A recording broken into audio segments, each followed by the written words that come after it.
And this is, again, in a literature for which there's a lot of controversy, but in digging through all the studies on this, we're finally starting to arrive at a consensus of when is best to do exercise and what types of exercise to do if your goal is fat loss.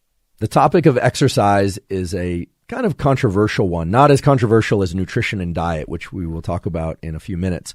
But it's a particularly interesting one because different types of exercise engage the musculature of the body and the heart and the lungs in different ways and can have vastly different effects on things like hormones and metabolism, depending on whether or not it's of high intensity, moderate intensity, or low intensity. So rather than think about weight training versus cardiovascular exercise, I think the most simple way, the most fluid way to have this conversation about exercise and fat loss is in terms of three general types of training. Whether or not it's done with weights or body weight doesn't really matter.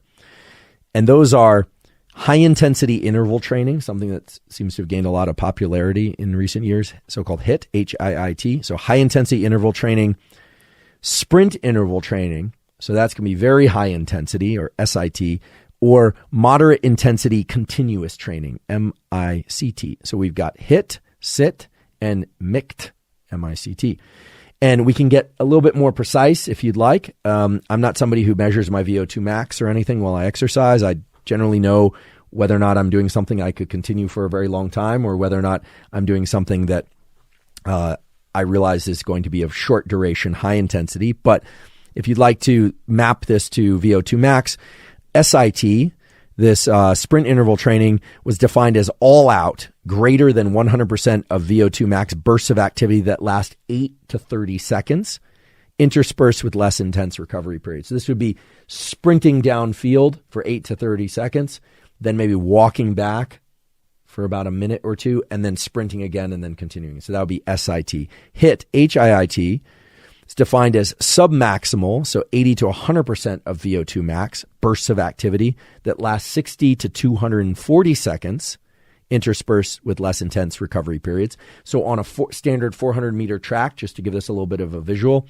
a 4-minute mile would be fantastic for most people, although people run faster than that, of course. So that's 4 60-second laps, but that's back to back to back.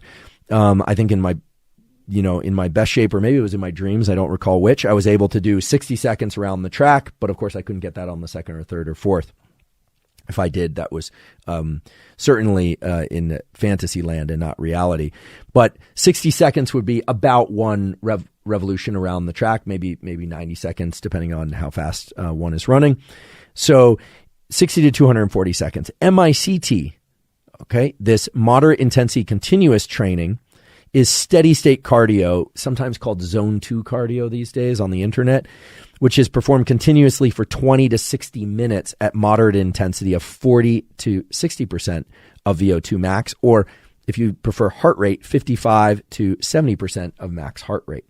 Okay?